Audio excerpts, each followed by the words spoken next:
Hello everyone!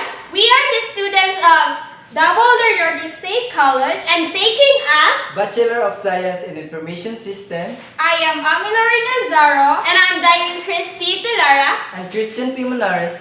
And the topic that we are going to discuss and demonstrate is all about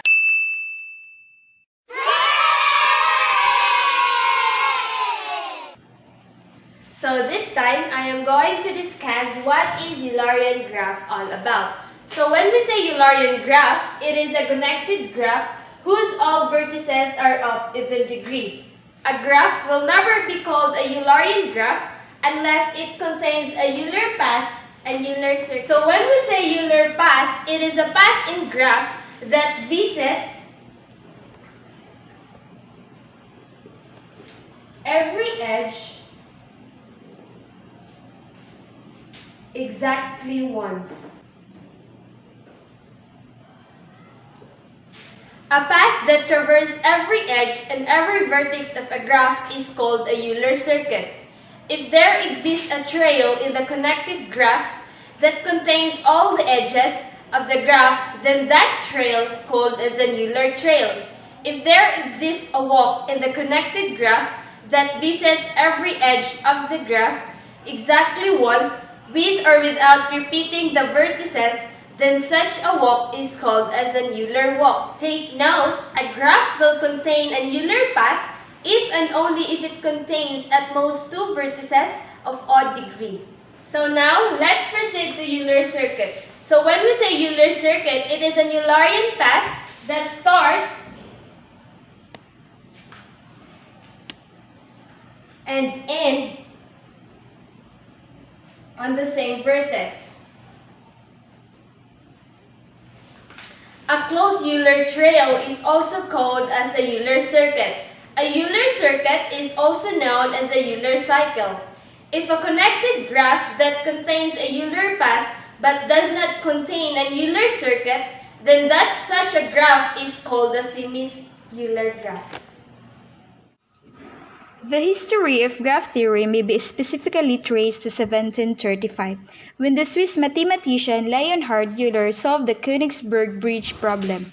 The Königsberg bridge problem was an old puzzle concerning the possibility of finding a path over every one of 7 bridges that span a forked river flowing past an island, but without crossing any bridge twice. Euler argued that no such path exists. His proof involved only references to the physical arrangement of the bridges, but essentially he proved the first theorem in graph theory. In the 18th century, the Swiss mathematician Leonhard Euler was intrigued by the question of whether a route existed that would traverse each of the 7 bridges exactly once. In demonstrating that, the answer is no. He laid the foundation for graph theory. And now let's start for the first graph. If I traverse from A vertex, from A to B, B to C, C to A to D, and D to C. So for finding the Eulerian path, let's put the number of the edges, 1, 2, 3, 4, 5. So that I can say that I traverse every edge exactly once. And for that, let's write the Euler path of this graph. A to B, B to C, C to A to D, and D to C. And now, let's find the Euler circuit. Let's see if this graph have a Euler circuit. So as you can see, the starting vertex and the ending vertex of this graph are not same, so that the Euler circuit of this graph doesn't have a Euler circuit but only a Euler path. So that this graph is not a Eulerian graph. And now let's proceed to the next graph. Let's find the Euler path. So first let's traverse from A vertex, A to B, B to C, C to D, D to F, F to B, B to E, D to A. And now, let's put the number of the edges. 1, 2, 3, 4, 5, 6, 7, 8. So that I can say that I traverse every edge exactly once. And now let's write the Euler path. C to D, D to F, F to B, B to E, E to D, and last D to A. And now let's check if this graph contains a Euler circuit. So as you can see, the starting vertex and the ending vertex of this graph are same. So that this graph contains a Euler path and also the Euler circuit. So it means this second graph is a Eulerian graph. Now, I will give you an example of finding Eulerian path in directed graph. So, this is our graph. Our graph has vertex A, B, C, D, E, and F. First, we need to get the incoming and outgoing degree of each vertex. Let's start in vertex A. The vertex A has 1 incoming and 2 outgoing. Next is the vertex B. The vertex B has 3 incoming and 3 outgoing. Next is the vertex C. The vertex C, same as B, it has 3 incoming and 3 outgoing, and so on and so forth.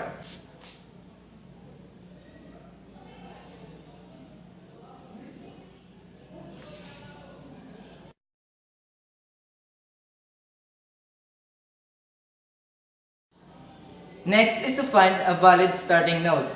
As you can see, the vertex A is the only vertex that has exactly 1 extra outgoing edge. So it are only valid starting node. Similarly, in vertex F, the vertex F is the only vertex has exactly 1 incoming edge. So it will be our valid end node.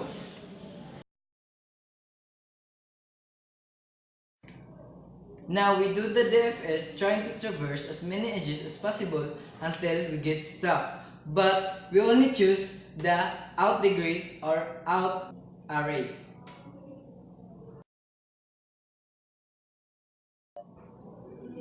Now I will put another line near to the edges, meaning the edges is already visited. But if the edges is visited, we will update the out array or out degree until it becomes 0. So let's start. Let's traverse from vertex A to C. So the out degree of a vertex A will update and it become to 1. Next is the vertex C. From vertex C to E, and it will become to 2. From vertex A to F, and A will become to 0. And we'll do the same process to the all vertex.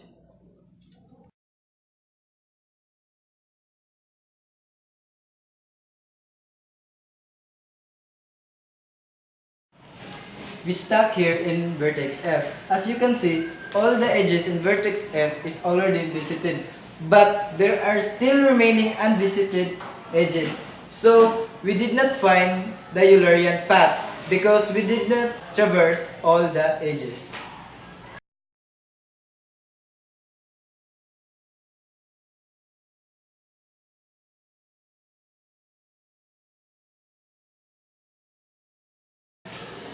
As you can see, there are still remaining out degree in vertex A, B, C, D. So we need to make it 0. Since we stuck here in the vertex F and there are no more outgoing edges, so we need to do a backtracking.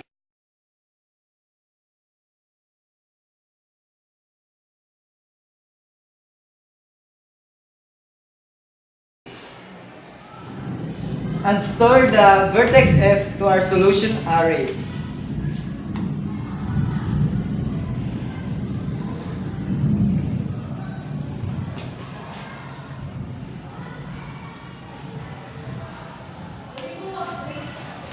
Now, we are here in vertex D.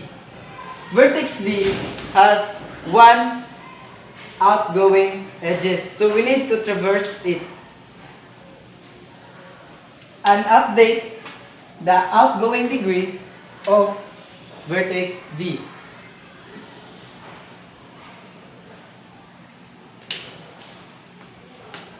We are here now in vertex C. Vertex C has still one outgoing edges. So let's traverse. And it will become 0. Also in vertex A has still one outgoing edges. And it will become 0. Vertex B has still two unvisited edges. So let's traverse.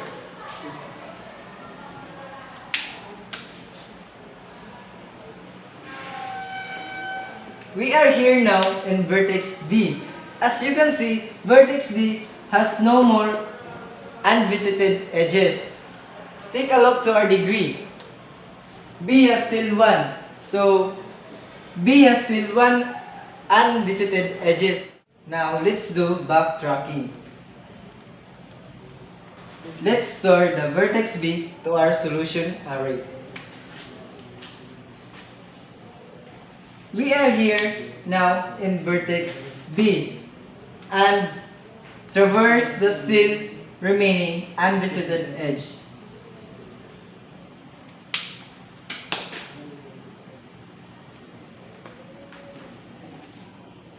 Since we visit all the edges, let's backtrack and put the vertex to our solution array. Backtrack B, A, C, D, B, C, F, A, C, and A. And that's how we find the Eulerian path in the directed graph.